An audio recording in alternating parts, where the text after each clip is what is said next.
So I heard you talking about staying true to yourself and like having this brand that kind of inspires that whole thing, and you talk about honing your craft. What are some things, like being in the rap game now? I know it's easy to like kind of get distracted with like, the chains and the flashiness and all the stuff that people think you should be doing.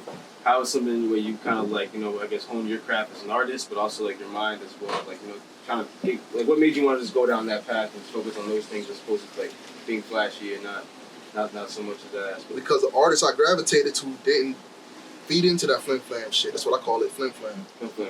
Yeah, so it's just like they didn't feed into that. It was always them. For instance, I listen to artists who would set the trends, like Max B, for instance. I remember when people was talking about turn that shit off. That shit. Now everybody talking about wavy. Everybody wavy now, huh? Okay, but basically people who started to hone in to who they were as an artist and where they stand in the game, being a staple and not just somebody on the page. Somebody who will hold the shit together. Yeah. So yeah, I mean that's important. I mean that's like I feel in my opinion like where originality comes from, and originality in my opinion is one of the most important things probably that artists could have, and developing it is in my opinion another thing like one of the hardest things for an artist to develop because it's so easy to look online and copy what you see or go down a certain type of trend as opposed to like setting your own way, making your own wave, and making your own trends. Yeah. So I mean I think I really fuck with that perspective and that mindset that you have for yourself as an artist.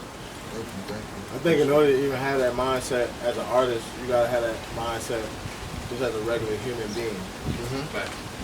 I think that's the part that gets lost in the sauce of the clout and fame and all that. You know what I'm saying?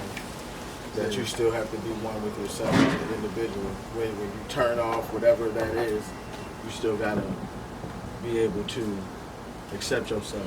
Exactly. And some people really out here, portraying stuff that's not really them, but it's obvious. And when it's painfully obvious, it's like yeah. But you gotta keep that up. You gotta keep that up. Even when the camera's not rolling, because in 2022, the cameras is always rolling. You feel me? So that's a job in itself. That shit absolutely. That shit just seems stressful. Absolutely. Yeah. So being true to yourself is like, not only do you get to be yourself, you get to grow. You get to manifest. Absolutely. You get to change certain perspectives that you probably had on certain things because they came with time. It came with wanting maturity. To grow too. Yeah. Maturity for sure.